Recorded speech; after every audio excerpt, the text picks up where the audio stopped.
Shalom, haleluya, puji Tuhan.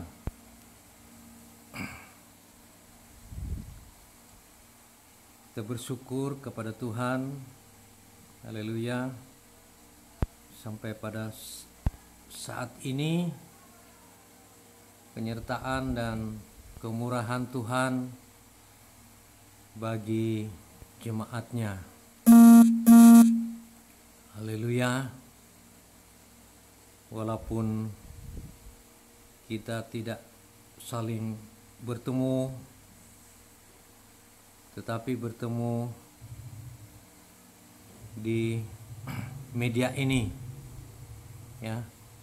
Tetapi kita satu di dalam roh, haleluya. Itu yang Tuhan inginkan untuk kita, umat-umat Tuhan.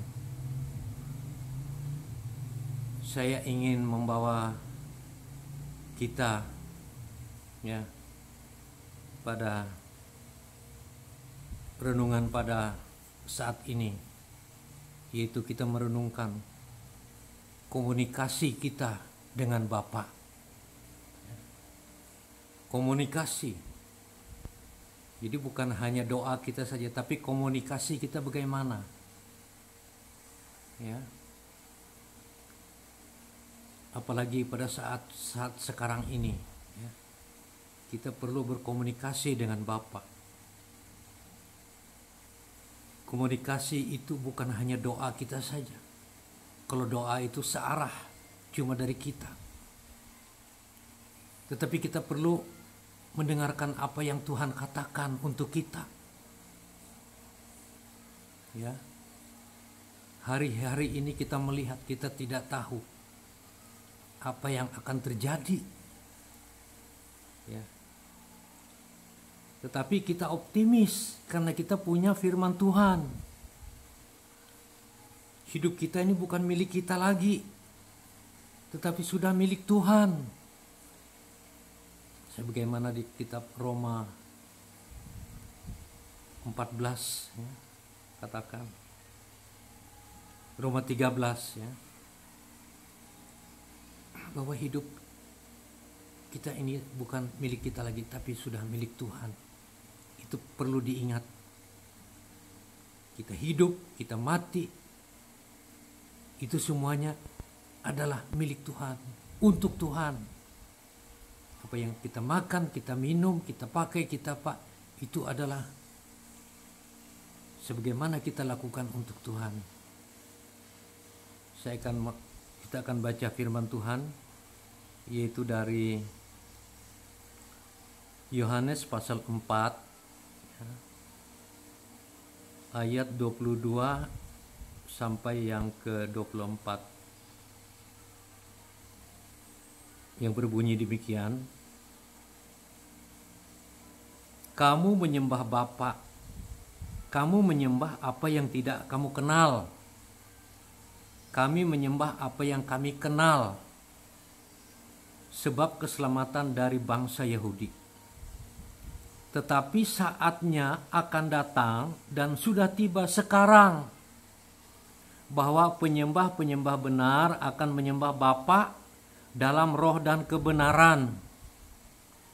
Sebab Bapa menghendaki penyembah-penyembah demikian. Ayat 24, Allah itu roh, dan barang siapa menyembah Dia harus menyembahnya dalam roh dan kebenaran. Haleluya. Sudah jelas, Bapak Ibu dan saudaraku sekalian, kita menyembah Tuhan yang kita kenal, yaitu Bapa Elohim Adonai di dalam Yesus Kristus. Haleluya. Kita mengenal Dia. Tetapi seberapa jauh pengenalan kita kepadanya? Kalau orang yang saling mengenal, yang akrab, kita jalin keakraban lebih lagi dengan Tuhan. Tuhan merindukan hal demikian dari kita, dari anak-anaknya, ya, supaya kita lebih lagi menjalin hubungan yang lebih intim lagi dengan Dia. Sementara kita di dunia ini, ya, sebagaimana saya katakan tadi, kita sebenarnya sudah tidak berhak lagi dengan hidup ini. Ya. Mau apapun, ya, kita tidak berhak. Yang berhak itu Tuhan. Tuhan yang punya otoritas akan kehidupan saya dan kita semua. Tua, muda, besar, kecil. Apapun saudara. Kita tidak berhak atas hidup kita. Tuhan yang berhak. Jadi sebagaimana firman Tuhan katakan.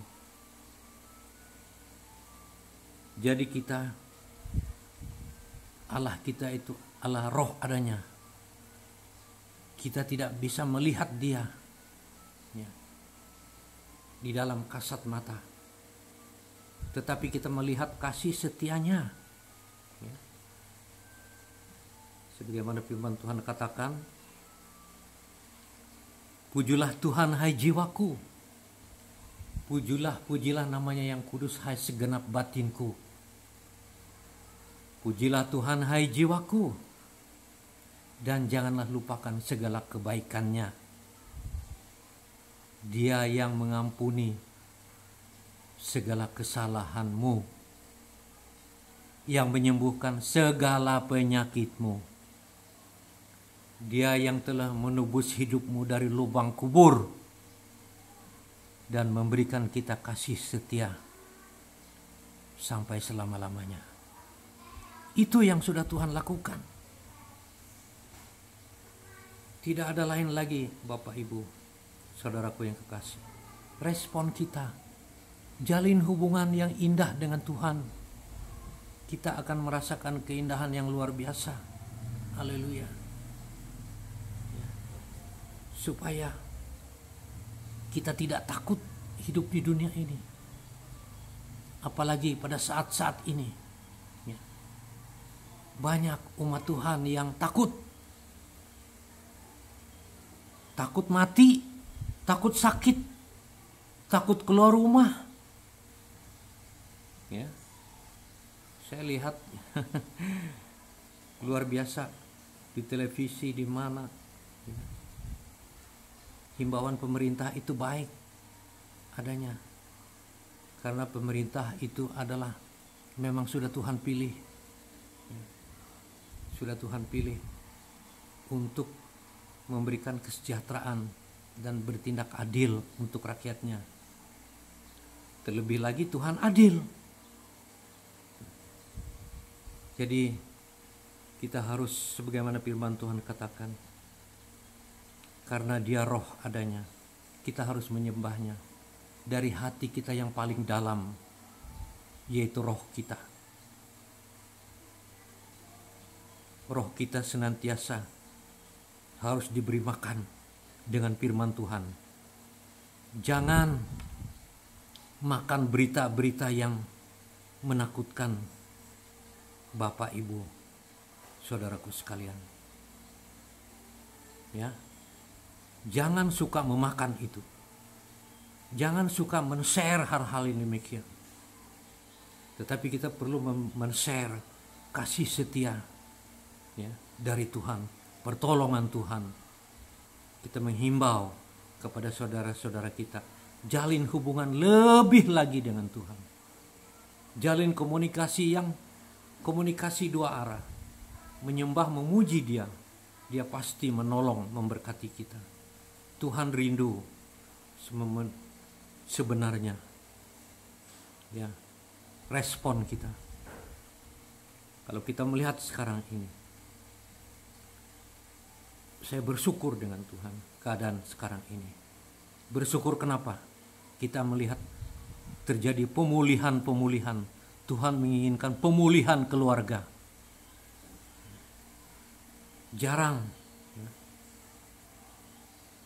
Jarang terjadi, sedikit yang melakukan ibadah rumah tangga, ya,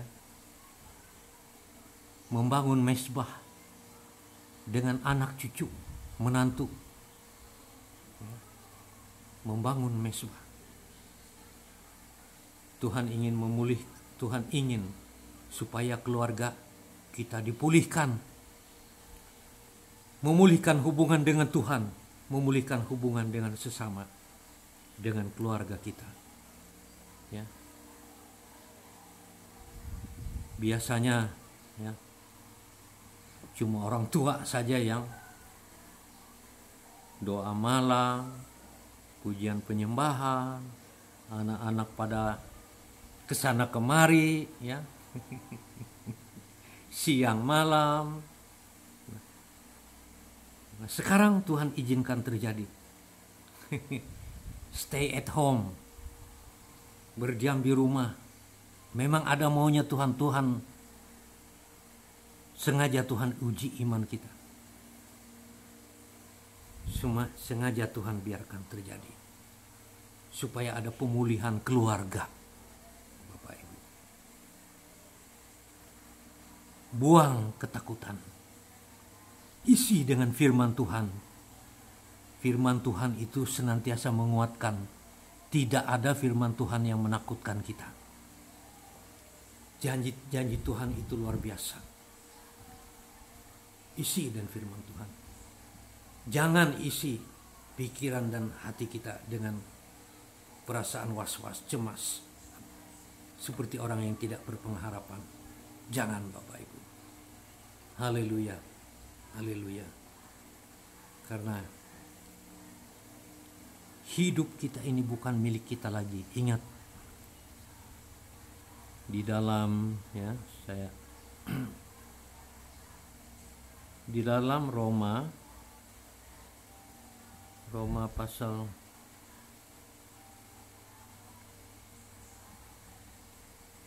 haleluya.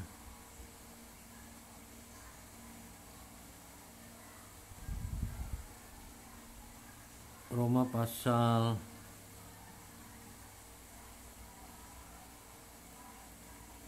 14 ini.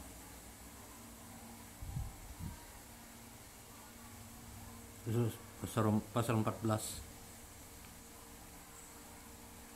ayat 7.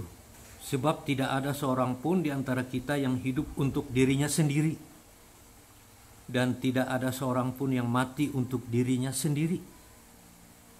Sebab jika kita hidup untuk Tuhan, dan jika kita mati untuk Tuhan. Jadi baik hidup atau mati kita adalah milik Tuhan. Haleluya, puji Tuhan. Jadi tidak ada yang perlu yang kita khawatirkan di dalam kehidupan ini. Kita percaya, ya, burung pipit yang di udara saja dikasih makan oleh Tuhan. Sehelai rambut pun tidak akan ada yang jatuh kalau Tuhan tidak izinkan. Apalagi tentang mengenai hidup kita. Karena hidup kita ini adalah milik Tuhan. Sebagaimana firman Tuhan katakan, kita adalah orang pemenang.